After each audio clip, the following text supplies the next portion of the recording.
I'm Kurt from AusArmour, and we are here live at Pit Lane at the Australian Armour and Artillery Museum, ready for another hour of tank-fueled content here at AusArmourfest Day 3, 2021.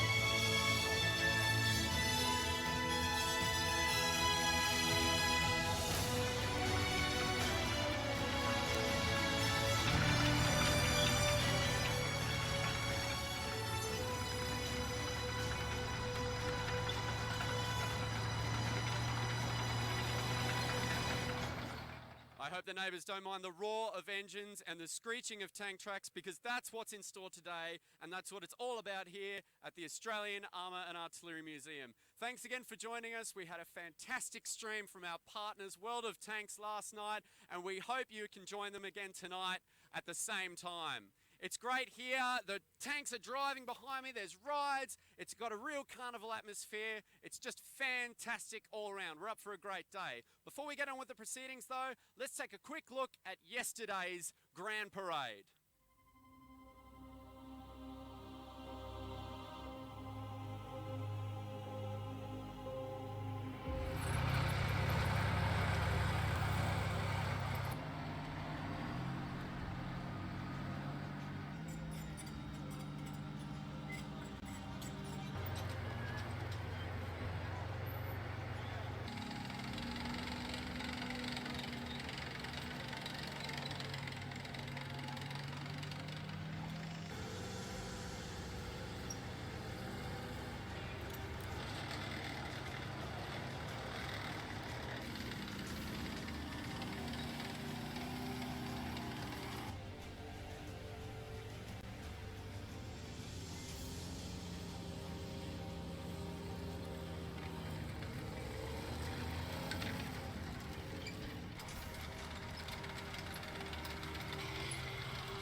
Going out with a bang today with some of the best vehicles yet, the M36 Jackson, Panzer IV-G, StuG IV and the Leopard.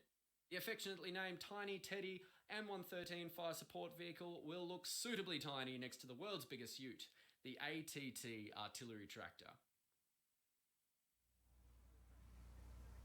Arguably one of our most popular and anticipated vehicles to date has been the Tiger I restoration. We spent many years restoring and acquiring parts and getting it all together, and I joined the Australian Armour and Artillery Museum earlier this year to catch the final stages of this restoration on camera. So sit back and relax as we bring you episode 3 of In the Workshop.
third run. Finished.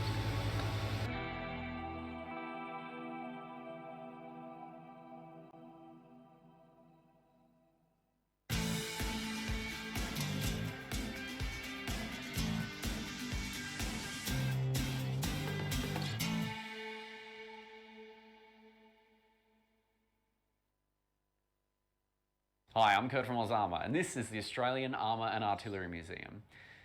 After weeks of nothing but welding, Beau has finally finished the last few passes of weld over the whole tank, and it's looking fantastic. But the work's far from over. Before we get started putting the road wheels on and getting some paint on, let's take a look at some of the incredible restoration work and attention to detail that's gone into the front and rear mudguards.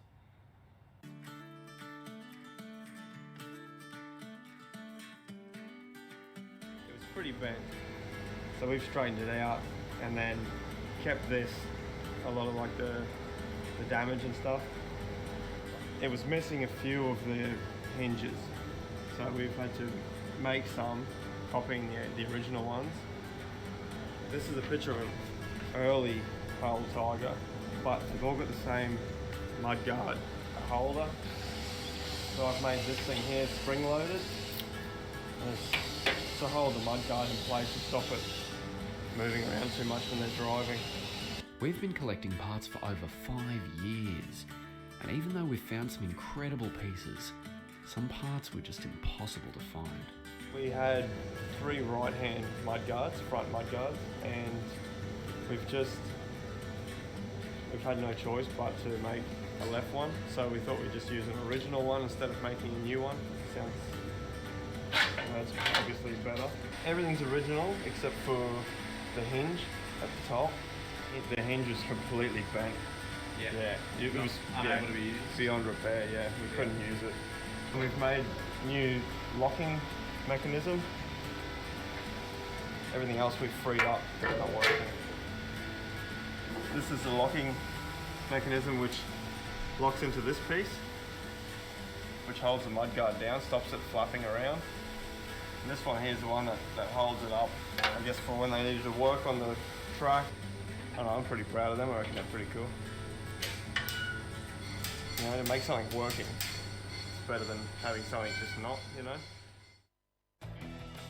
Before we can fit the wheels, we have to apply a top coat to provide a base for the final camo scheme. Applying this top coat now before the wheels are fitted will be a lot easier.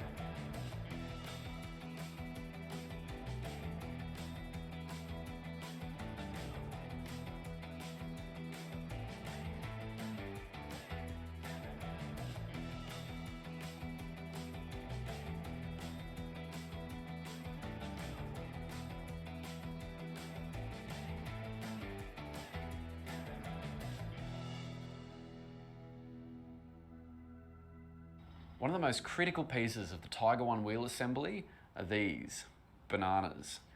6 of them per wheel serve to hold it in place, and while we were able to source mostly originals, some of them we had to make ourselves. Fortunately for us, Glenn is a master turner.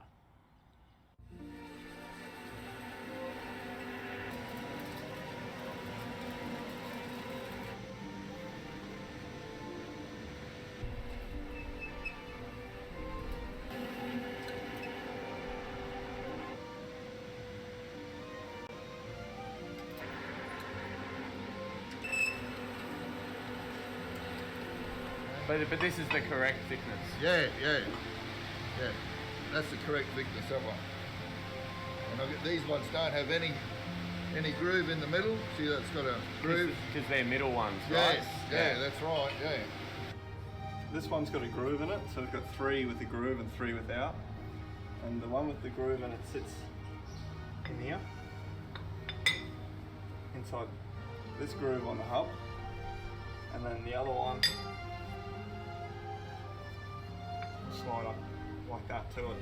You've got to make sure you've got them on right. You can't have them like this. You've got to be so that there's a V on the inner, so it locks the wheel in.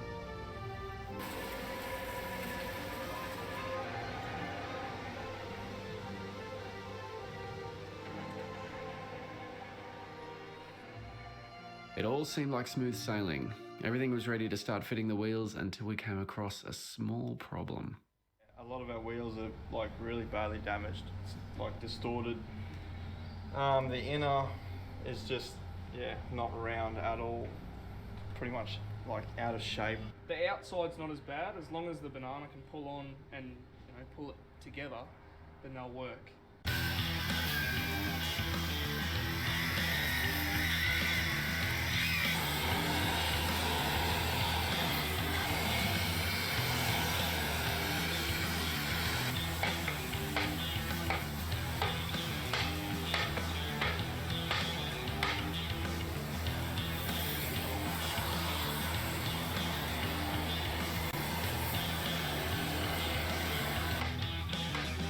Finally, we're ready to get started.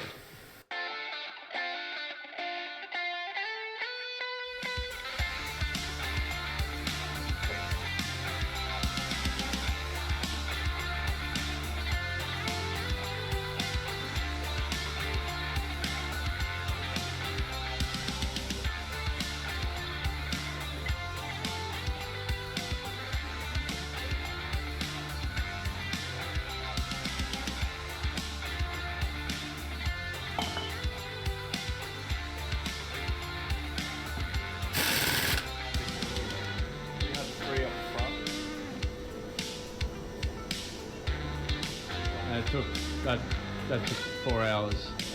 Yeah. 6 wheels.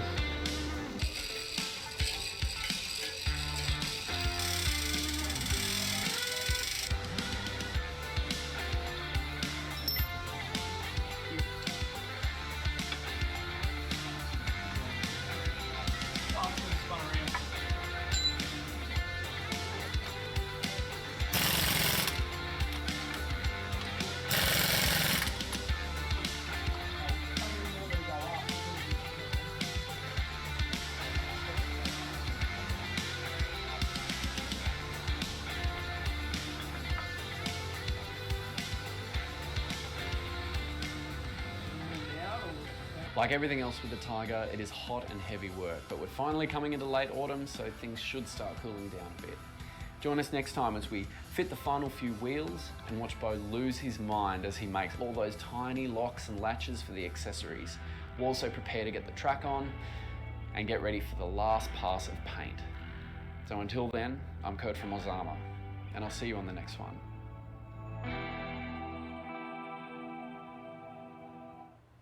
Yes, hopefully one day we can see this magnificent vehicle on the list of runners available to ride here at AusArmourfest.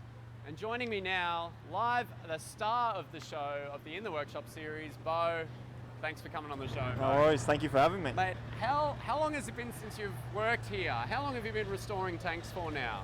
About 8.5 years now. 8.5 Yeah. years? And what's your official trade? Boilermaker. Boilermaker. So Yeah. where would a Boilermaker normally do their full trade certificate? Oh, in a steel workshop, I guess. Yeah? Yeah. Well, so not a lot of people could say they've done their apprenticeship restoring tanks. No. It's crazy to think. What was the first tank you restored? Or built? Oh, Was gee. it the replica? It was the... No, I didn't work on the replica StuG. I did the Joyride vehicle was my first vehicle. The Joyride vehicle? Yeah. So that's the one we can ride all the time in The the APC, museum. yeah. Yeah, so you helped put that together? Yeah. And it's your dad on the stream, on the episode as well? Yes, You've yeah. worked with him for 8.5 years? Yeah, Dad and I working together, yeah. That's crazy. We're both still alive, yeah.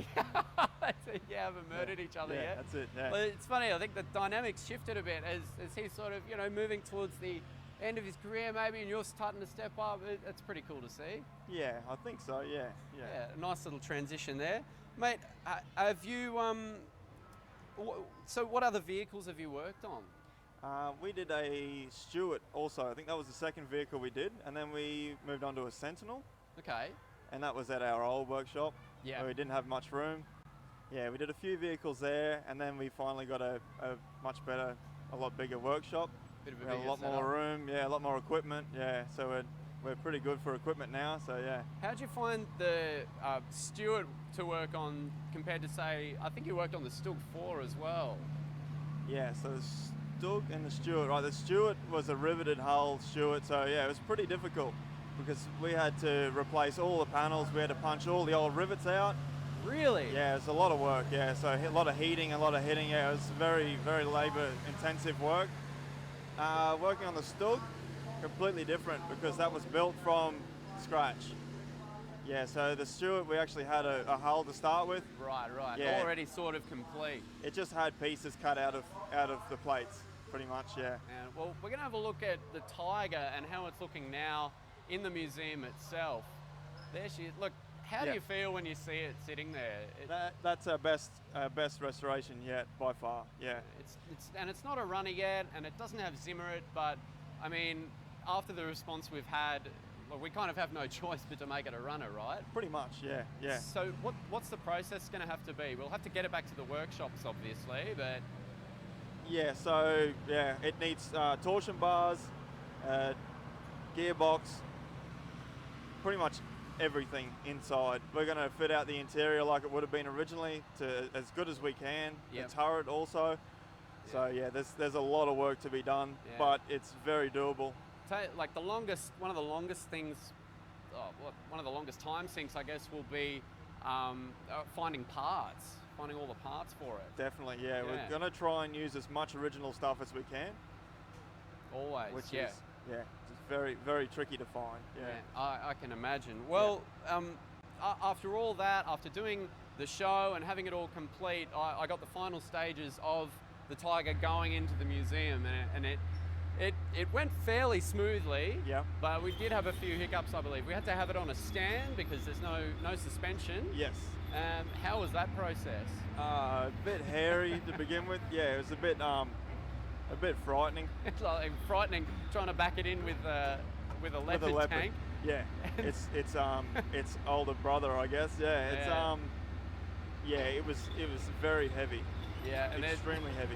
Seeing Rob there making sure nothing gets taken out, the whole museum collapsing. Yeah, pretty much. Yeah, we had a bit of trouble with the wheels.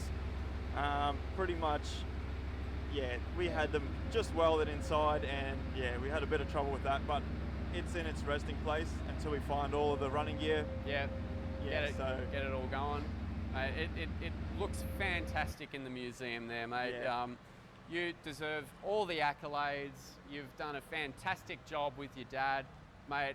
Congrats! I want to shake your hand, man. You've done a great work. It's been a pleasure to be able to work on such an important piece. Yeah. Totally, Thank man. you. Thanks for coming on the show. No worries. All right, we're going to go now live to Alex in our commentary box. He's going to take us through a bit of a deeper insight into some of the vehicles going around the track. Good morning, ladies and gentlemen. Welcome to our first live commentary session of the stream today. My name's Alex and I'm coming to you from the tower. Out on the track today, we've got some really cool different vehicles. We did have a different assortment out yesterday, so we do have a few different unique ones. So also, if you guys have any questions, please feel free to send them through. So we had a couple of questions. I was just following the stream before. The Chieftain asked if in our M36 Jackson Janet, whether we have an original engine or a Yugo Russian upgrade. I consider it an upgrade rather than a conversion. The power pack's much stronger, better, and diesel I find is a much better thing to work with. As such, it is one of the upgraded, converted Yugoslavian models. We believe it actually might have seen some combat service as well. The Ketten Crow there going around the track, it's a very reliable, very dependable vehicle. We do really like taking that one out.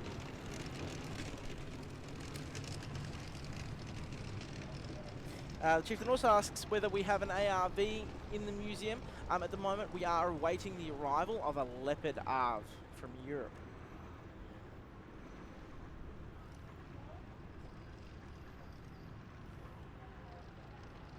Do we have any other questions at all?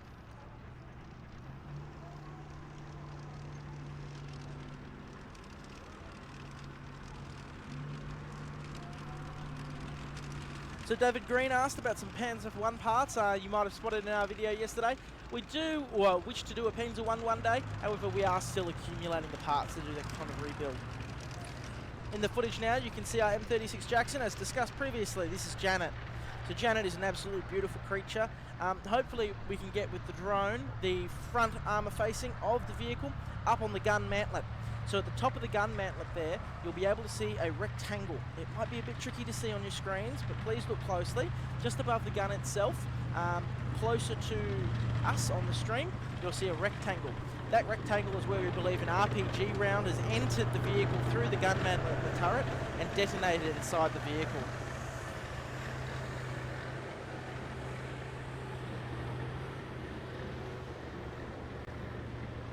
Hi, Cameron Evans has just asked whether the Australian Armour and Artillery Museum will ever get to do some restoration work on the A7V Mephisto, which is the only surviving German tank from the First World War, which is being held by the Queensland State Museum down in Brisbane. Look, with a lot of the World War I tanks, as a lot of the museums have found, particularly Bovington, operating the World War I vehicles due to their extreme age and a lot of the conditions that they've been under is just bringing them back up to running condition is doable, but if you do so, you're going to cause serious damage to the vehicle trying to operate it just because of how fragile it is. So, and I also don't believe that the Queensland Government Museum would actually be interested in doing that.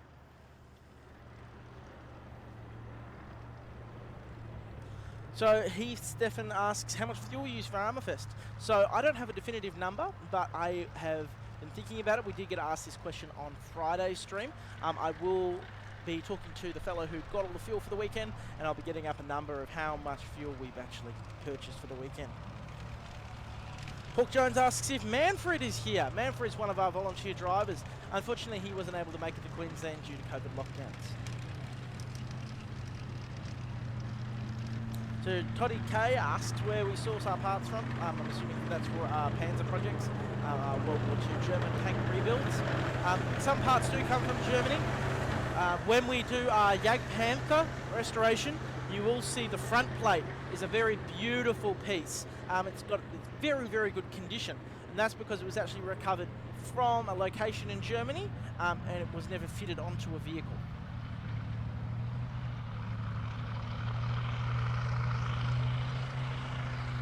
Yes, we do love our T55, and she's just such a good vehicle. You can just see her thumping around the track. She's very reliable, as I said yesterday. Us modern or Cold War Soviet armour, we've never had a problem with it. It's just, it keeps going and it never stops.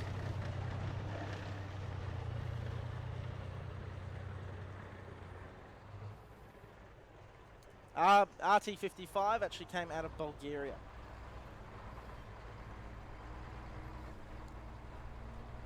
So David Lattimore asks if at one stage we will be acquiring an IS-3.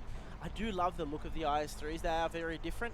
They're a bit iconic, they're a bit unique, but it's just really difficult to find those kind of vehicles. A lot of those experimental low production run vehicles are tricky, and then with the IS-3, because of the places where it was exported to, those are the kind of countries that it's very difficult to acquire them from. Acquire vehicles from, sorry.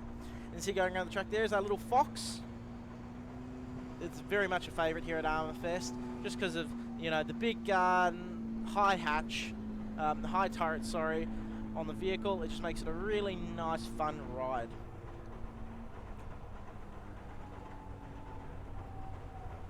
Yep, exactly. The chief had just made a mention that the Littlefield collection in California, when they went to go run something, the Soviet stuff was always their point of call. The Soviet stuff we find is incredibly reliable until something breaks. When something breaks, it's a big problem. Whereas with a lot of our Europeans, Western European stuff, so of our Leopards, if our Leopard's having a problem, such as our Leopard 1 was earlier today, we should probably be able to get that fixed within a couple of days. But if something like that happened with the T-55, that is very much a 1 week, 2 week, 3 week job. Another issue that we have found with some of our Soviet bloc stuff is because the production lines, particularly with our T-34, we found this out to be a major problem, because there wasn't such a quality control system within the factory. Everything that's fitted to a tank fits, and the tank fits and works together. However, if you go to buy a replacement part, or acquire a replacement part, let's say for a T-34, the front sprocket was broken. We had to go acquire a new one. We went to acquire a new one, we got the new one out of storage, we went to go fit it to the vehicle, and it did not line up whatsoever. So we had to actually go, fabricate, modify, refit to fit onto the vehicle, and that's just one of the problems with that Soviet stuff.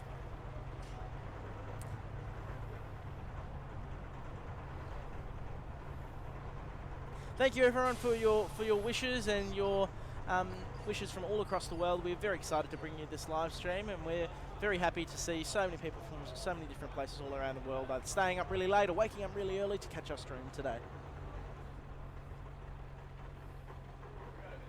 So Sean Tibbler has just asked if we have a Marder or plans to source a Marder. At this stage we would like one. It is definitely a hole in our collection, none of the Marder series 1, 2 or 3. However, at this point we don't have the parts to build one. Maybe it's something we can consider later on down the track. However, at this point of time we don't have any immediate plans for a Marder series vehicle. So David Green, we do have a Japanese runner planned in the near future. So the museum recently took possession of a Type 95 Ha-Go tank. The Type 95 actually was a World War II veteran. We believe it served multiple years in China before getting transferred with its unit to Rabaul. It was surrendered to Australian forces on conclusion of the war, was brought back to Australia. It was disposed of as scrap and was purchased by a Australian gentleman who stored it in his backyard for close to 65 years. So it was acquired by the museum. It's in a bit of a rough shape, but the vehicle is original. We're currently looking at doing a complete engine rebuild on the original engine, sandblasting the whole vehicle, removing the dangerous asbestos paneling, because what a lot of people don't know is Japanese tanks, they line the entire interior with asbestos to reduce heat impact on the crews, so that heat insulation would soak up the heat, so the crews would stay nice and cool during the day, and then it would slowly release the heat at night time, keeping them warm at night. So that's going to be a big job, but it is one we plan to do in the future, and it'll be a running original vehicle. So you can see just pulling out there of our loading area is the Beau Buxton's. I can never say it. It's the most tongue-twisting word I think we've got for a vehicle here in the museum. There's a real favourite. It's a little light, nippy vehicle. This one's the, if I remember correctly, the artillery observation variant of the vehicle. But they were just generally a light utility vehicle for the Bundeswehr.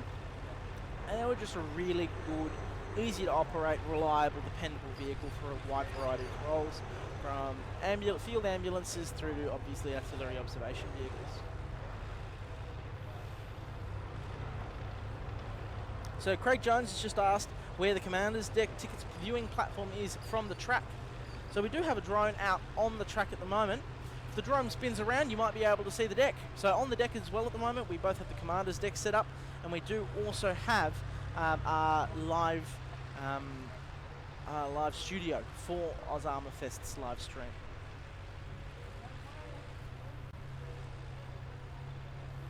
So Michael Kang asked when we would get to see the Hetzer doing a run on the field.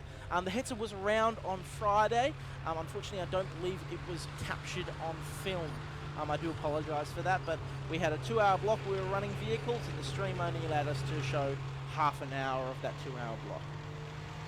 So Bob Sears just asked if our StuG Model A is a runner. I do believe it is a runner. When it arrives, we will be doing field testing and evaluations to make sure it's a good, stable runner. Once we've done that, we've ensured that it's mechanically sound, we will be certifying that that is a good running condition vehicle.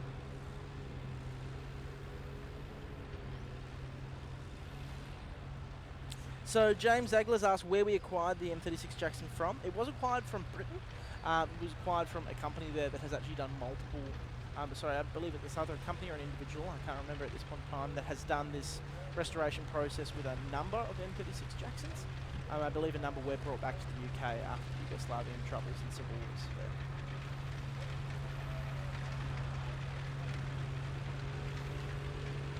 So Sean Tibbler, yes, as mentioned earlier, our Jackson does have a T55 engine in it.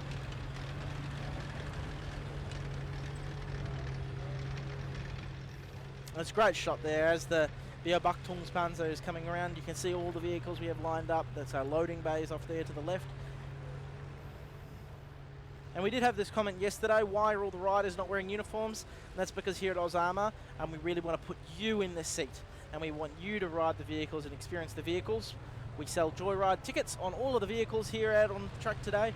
And by doing that, we can raise revenue in order to keep our vehicles running, fund future restorations, and keep the lights on in general. So you can see actually back there in the corner, that's a Jagdpanzer Canon. We did intend to take that around the track today, but it got about 500 metres and we had some oil problems, so we had to pull that off the track, unfortunately.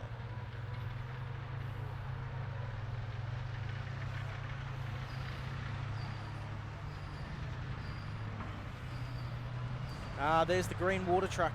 So the green water truck has a tendency to manage to get itself in every single film shot we do. I don't know how it manages to do that. But the green water truck goes around the field, wets down the track, makes it so it's not as dusty. Otherwise, the dust can really kick up, can sort of float towards all of our visitors here and coat both the visitors in dust and all of our exhibits.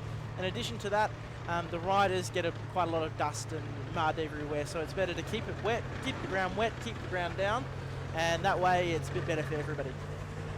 So you can see we've got a little traffic jam. Looks like our T55 driver there. I believe that is Lottie driving the T55. Very much wants to get past that Beau Panzer. So Adrian Cook asks if the paint applied to our tanks is done in-house. Some of it is, some of it isn't. With a lot of our Cold War Soviet stuff, for example, T55 came the way it is from Bulgaria, as is where it is, as you can see there on the footage. Came straight from a Bulgarian supplier, just like that. A lot of our vehicles also do come from private collectors who do a lot of their own restoration work, and then they dispose of it. We have purchased multiple vehicles that way, such as the Beau That came from New Zealand, actually. But a lot of the German vehicles that we do the full rebuilds from battlefield parts, those are done. We do all those paint jobs in-house. So Sean has also asked whether the museum has an FT-17. We don't, but I very much want one personally. It is my favourite tank. It's something I'm really passionate about. It's something that I would really like to see us do one day. If anyone knows who one is, let me know, and I'll come around with my car and we'll load it in the back and we'll bring it home.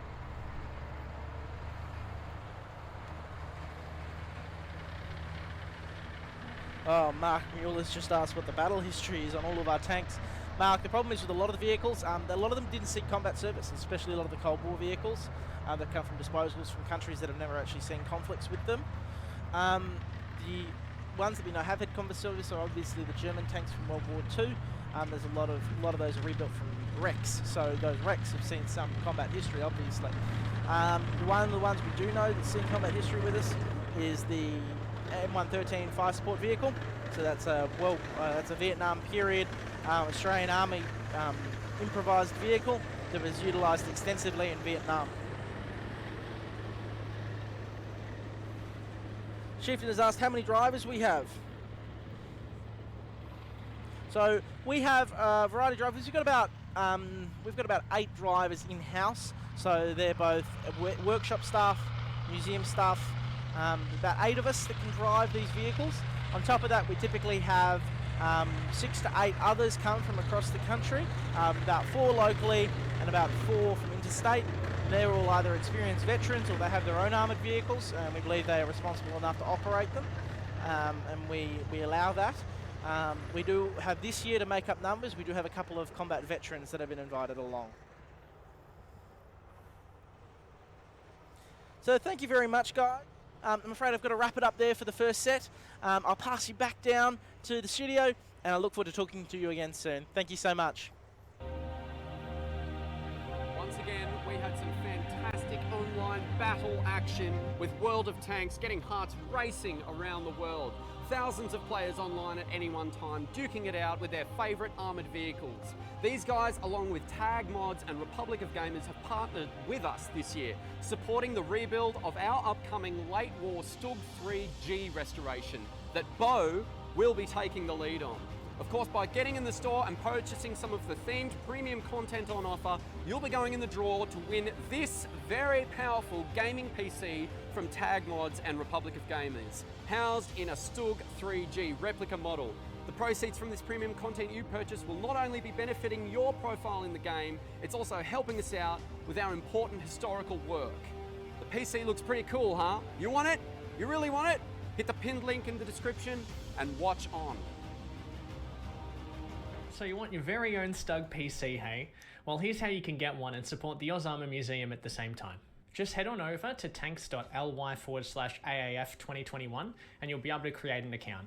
All you need to do is put in your email address, create an account name and a password. Make sure to use the invite code AAF2021 to get yourself 500 gold, 3 days of World of Tanks Premium and 100,000 credits. On top of this, you'll also get some missions that will allow you to unlock an additional 3 tanks, including the Object 244, boosters, free equipment, and more premium time. You'll now be able to purchase the special raffle ticket bundles on the premium shop. Once you've purchased your chosen bundle, you're entered, and we'll contact you on September 3rd if you're the winner. Thank you for supporting AusArmourfest and the restoration of the StuG project. Yes, we had big plans for AusArmourfest this year. It was our aim to hold a huge bolt-action miniature wargaming tournament, but unfortunately COVID made this impossible. However, we did manage to hold a reduced scale model competition and had some absolutely amazing entries that you can see on the screen right now. Painting miniature vehicles can seem daunting at first, but when you break it down, it's actually a very straightforward and rewarding process, one that I actually enjoy myself. A few weeks ago, I reached out to one of my favorite YouTube miniature painters, Troy from Sledgehammer Studios, and he made us a very exclusive miniature painting tutorial on one of the most famous Australian tanks ever made. In fact, the only Australian tank ever made. So let's have a look. Hello and welcome to a very special edition of How I Paint Things.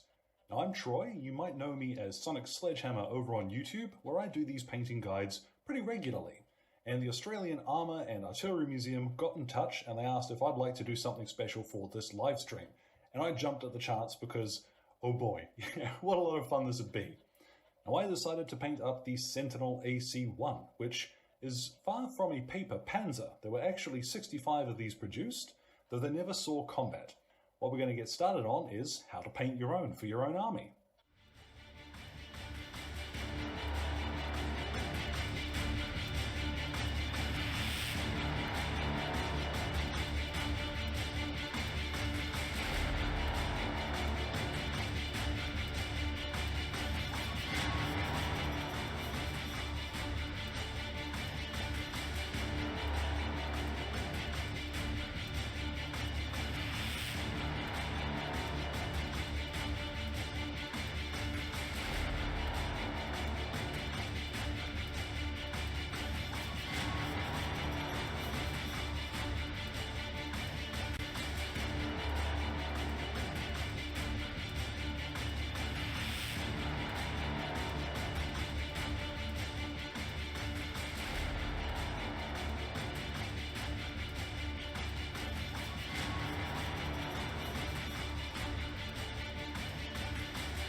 Sentinel is complete, and this has been a real joy to paint.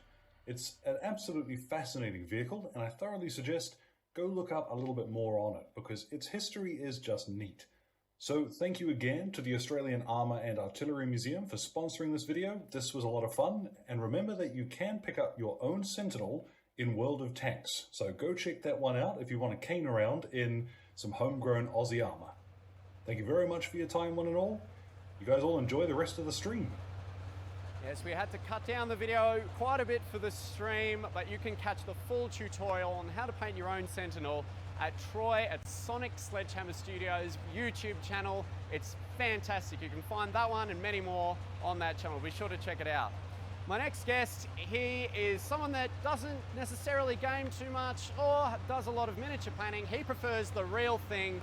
It's Jason, our assistant manager here at the Australian Armour and Artillery Museum. Thanks for coming on the show, mate. No worries, Curtis. Thanks for having me. Mate, I've kind of referred to you as the Bill Bailey of the tank world. Like, I've seen you, the low loader, pull up with a new exhibit and you just somehow jump in it, get it started and back it right off. Like, what is that? Just, do all tanks kind of universal in that way? What's the story?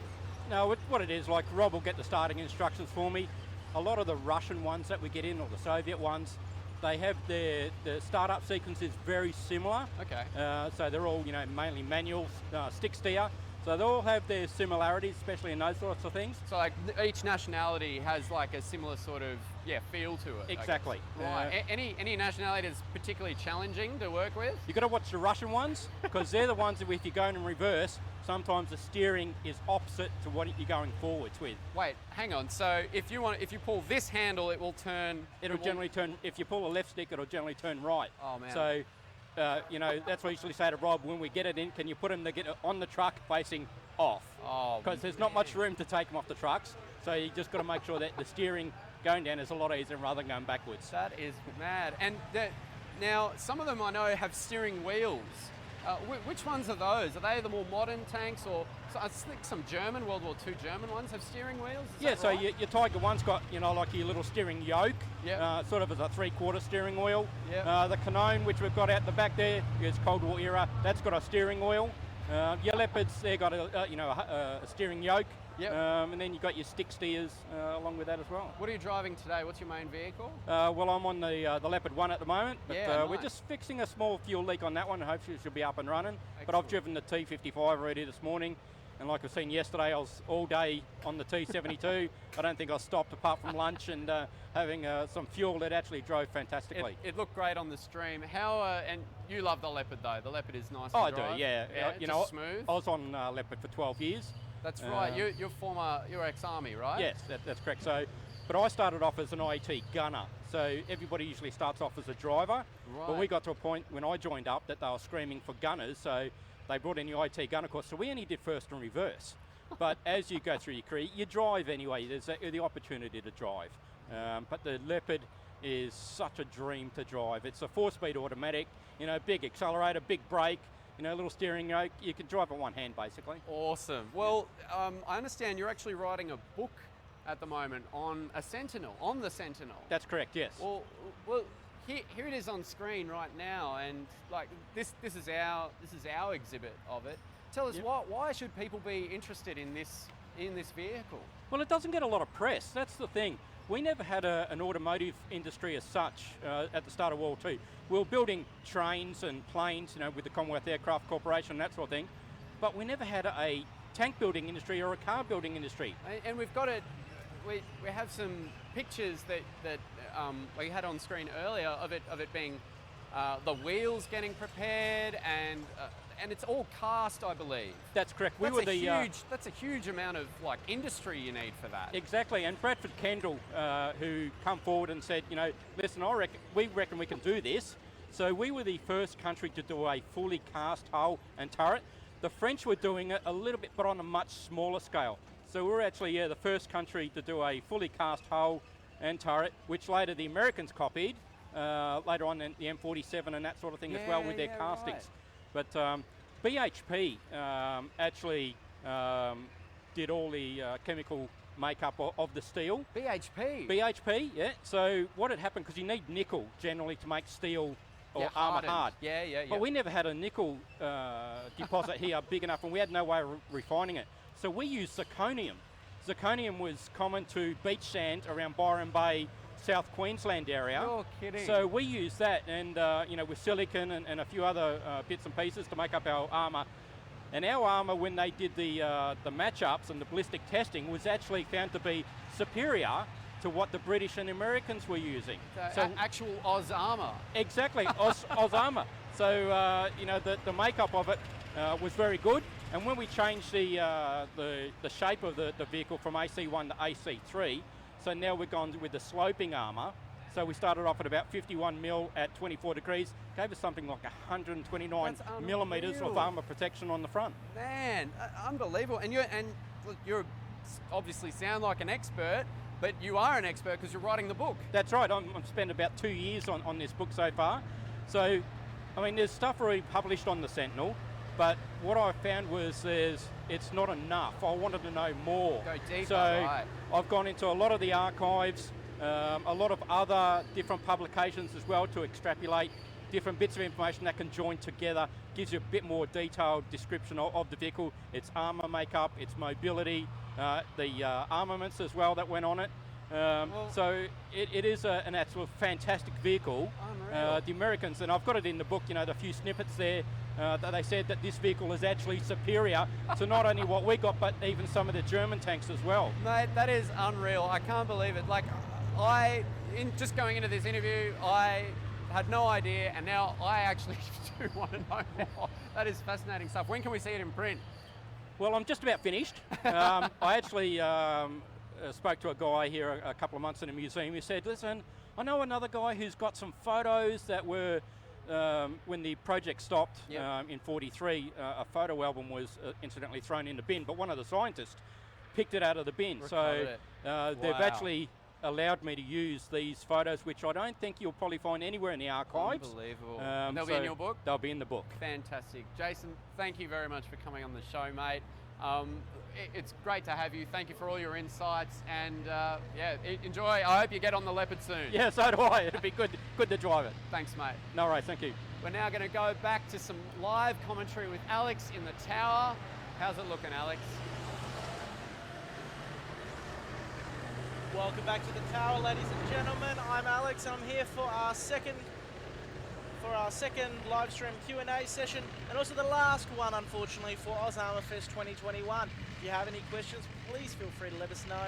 As you see on that lovely overhead view of our beautiful track and our vehicle stumping around. So on the track there, we've got the T55, and on the left there, going very fast, is the M41 Walker Bulldog. So Cam Mung asked earlier on in the stream, why Cairns, why our location here for the Australian Armour and Artillery Museum? And that's because our museum is a private. We have one private owner who has acquired all of these vehicles here today and has invested his money and time into making his dream a reality and bring you all these incredible vehicles and these incredible displays. He lives here, so he's decided it wants to be here. It's actually a good financial decision too. Cairns is a major tourist hub for Australia, with, before COVID, a lot of international tourism, and with COVID, still a lot of domestic tourism. So it's a really good choice of location here. Peter Burton asked whether all our weapons are no longer able to fire live rounds. Now, all of our vehicles are unable to fire live rounds. We do actually here at the Australian Armour and Artillery Museum have a rifle range. So we have a rifle range built under the museum. It's a 25-metre range, and we have, at the moment, 8 different firearms available to shoot. By the time we're done, we're looking to have 3 Axis, 3 Allied, 2 Modern, and some 22 rifles there for your beginner shooters. So Michael Hollowbone asks that although he's seen our 38T, our Panzer IVs, our Tiger, and our Panther, do we have any plans for a Panzer II or a Panzer III? Sorry, I got to turn my voice up. That Walker Bulldog's very noisy. We do plan to do a Panzer II at some point in the future. I'd like to see a very specific Panzer II, but I don't think the boss wants that. We do have a Panzer III in the museum at the moment. I believe it's an M model. We are looking to probably do another one in the future. Not sure.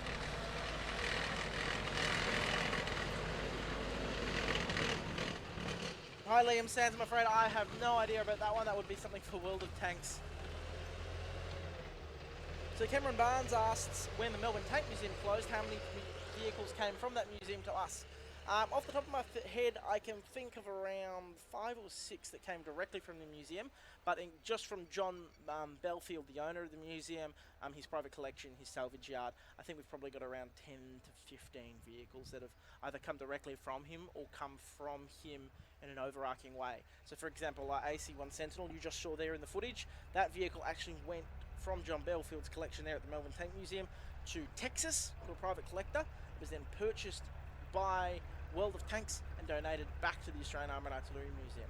So John Belfield has had a big influence on Australian Indigenous tank and armoured vehicle design due to the nature of his museum and the way he collected and the way he acquired his exhibits.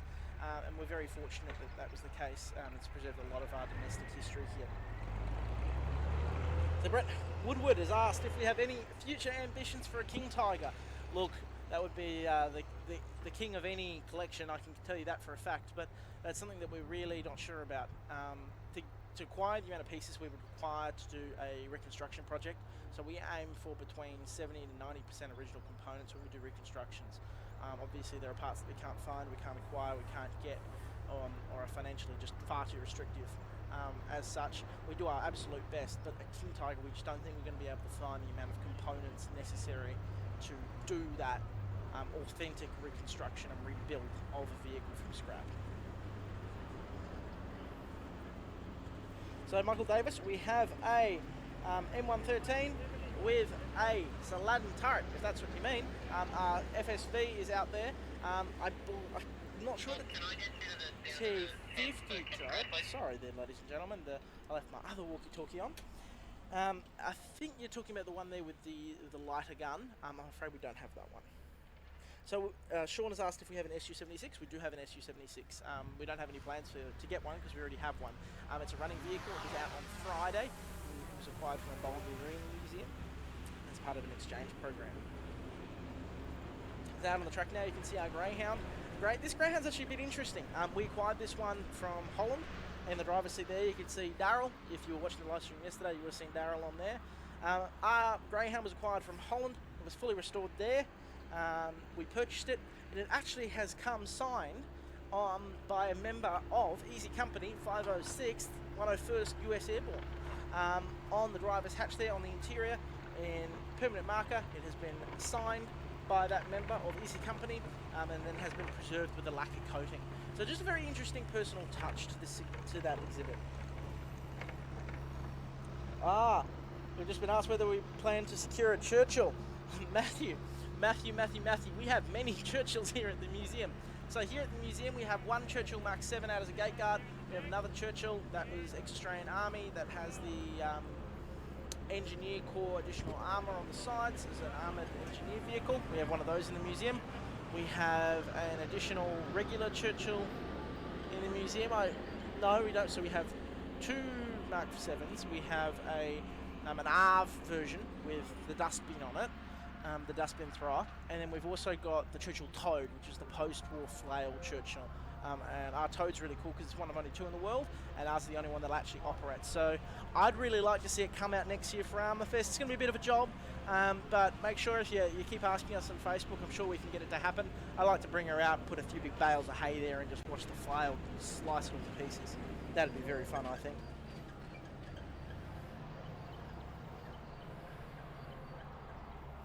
So Adrian, depends on people's size. We have some smaller drivers here and we have some taller drivers here. All I can say is there is a reason why most militaries in the world have height restrictions and height limits when it comes to their armoured vehicle crews. I bumped my head quite a few times. One of the staff here actually nearly lost his eye, not on a tank, but on a surface-to-air missile. So armoured vehicles, don't be tall.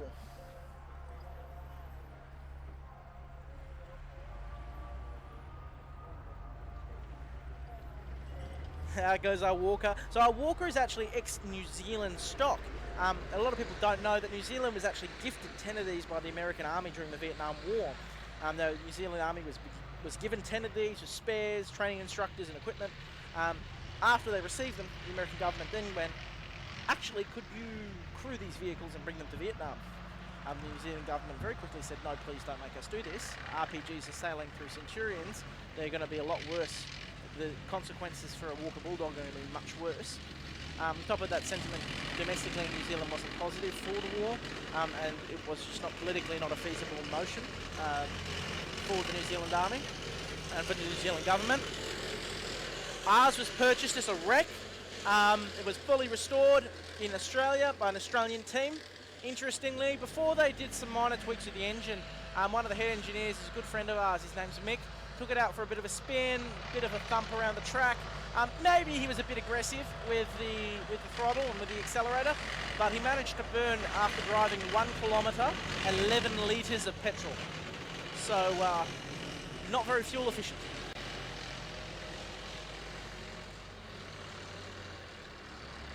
That is very true, Chieftain. Height's more of a guideline than a restriction. However, at 1.98 metres, I challenge you to get in a painted armoured car's driver's seat. If you could manage to do that and drive at 10 metres forward and 10 metres back, I will be genuinely shocked, sir.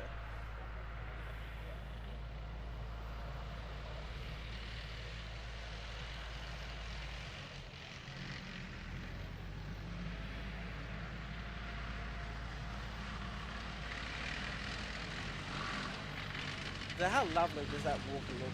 It's just it's genuinely one of our best restorations we've had done for the museum externally. The engine runs perfectly. The vehicle goes like a trooper. It's a really interesting, really lovely looking vehicle. Another interesting thing about the Walker, I know we have just switched away the footage, is that, we've just switched back, is that the Walker Bulldog actually served extensively with the South Vietnamese Army during the Vietnam War. The Americans had lots. It was built for Korea and never served, so a lot went to South Vietnam, the Army of the Republic of Vietnam, and they loved it. They thought it was an excellent vehicle because the vehicle was designed for slightly larger statured Americans, and when the bit smaller Vietnamese crews climbed into the vehicles, they found them optimum for their size. So, we've just got word, and that's why the camera's flipped over. I do apologise for that. Our Leopard, which has been experiencing problems this morning, we did have a bit of fuel where it shouldn't have been, is now cleaned up, ready to go, and we're going to be bringing that out very shortly. So hopefully we can show you a little bit of footage of this one starting up. So this one is ex-Bundeswehr. We acquired it from a Polish distributor, and we're very excited to hopefully show you a little bit of footage of her running.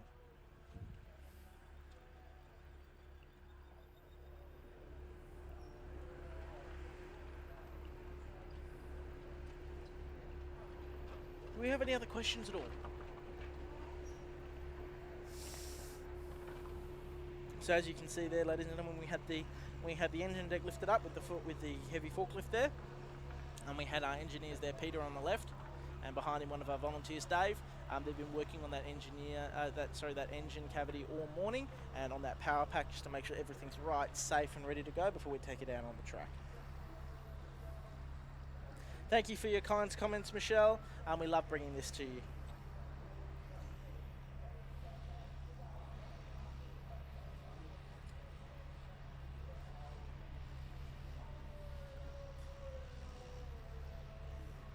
Just while we wait for the Leopard to come back online, we can see the turret starting to turn around and get ready. Very exciting.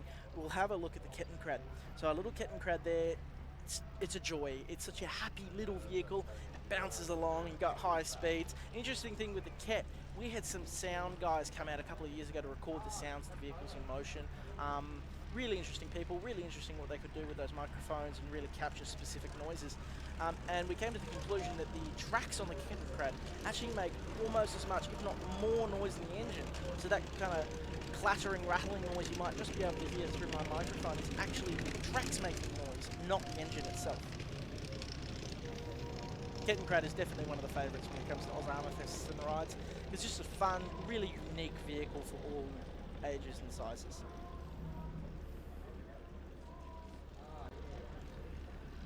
Well, Chieftain, now you mentioned Belgian supplied Leopards and things like that. Our Gepard is actually also originally of Belgian stock, on a 55.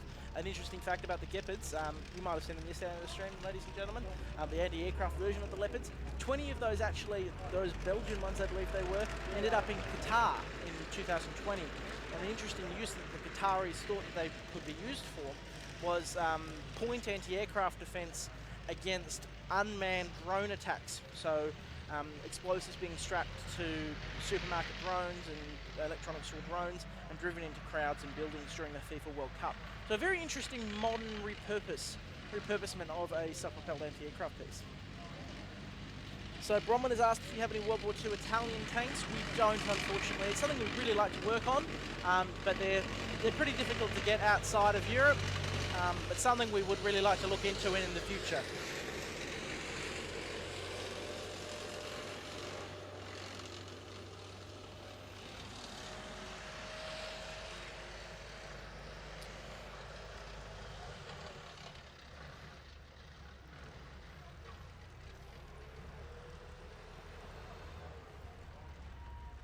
We have a few minutes left, ladies and gentlemen. If you have any other questions, please feel free to send them through.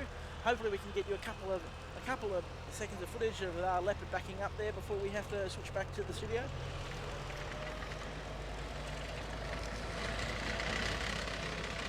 So Paddy's asked about the Panther coming out for a run.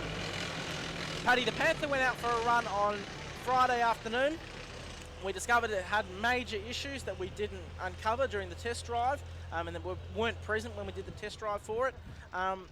It won't turn right. so we had to just keep turning it left, and when we continued to turn it left, we came up with some other significant issues. So as a result, it's been parked up. We will be doing some more work on that just to finish up some spots that the restoration missed. So Carla Andrew Schneck has asked where the StuG wreck is from. I don't believe I can actually announce where the StuG wreck is from, as in the case with some European countries, or Eastern European countries. When archaeological crews do discover these vehicles, they like to keep the location a secret. The reason for that is that if that information becomes publicly known, scavengers and illegal diggers will go to those locations and potentially either disrupt the site, disrupt potential war graves and steal components to then be sold on the black diggers market. As such, we don't really want to announce where these vehicles have come from until all the parts have been recovered, everything's been done correctly, and the vehicle parts are all with us here. So Paulie's after if we have a chieftain. We do have a chieftain here in the museum. Unfortunately, the Leyland's not too good, as is the case with some Leylands, but we do hope to bring it out again in the near future.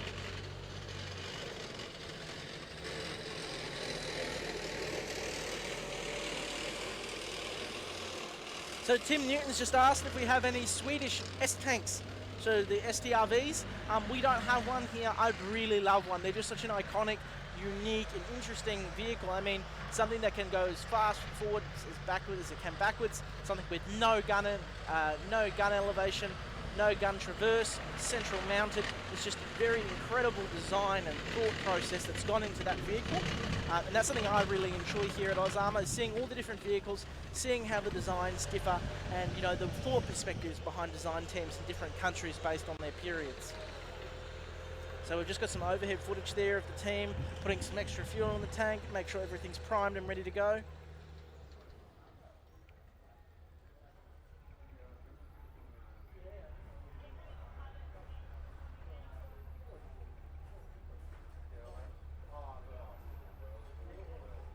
So, Marion Slack has asked in regards to Australian AS1 gun tanks. I believe that she's referring to Leopards, which have been retired by the Australian Army, whether they're available for civilian purchase. As she said that she's seen plenty as monuments, but none in civilian hands. That is because the Army has not been allowed to dispose of the vehicles to private peoples and persons. The German military has a very strict code when it comes to armament sales. If you purchase German armaments, so if we as a country, Australia, has purchased Leopards, we are not allowed to on-sell those Leopards or dispose of those Leopards in any way not approved of by the Bundeswehr, and as an extension the German government. As such, as the fact that Leopards are a little bit outdated at this point of time, no country has been willing to purchase our Leopards. The Australian government didn't want to pay to mothball them and store them long term. As such, they have been installed as public monuments in public places and return services leagues. Here at the AusArmour Museum, we have one currently on display that's been a very generous loan by the Australian Army.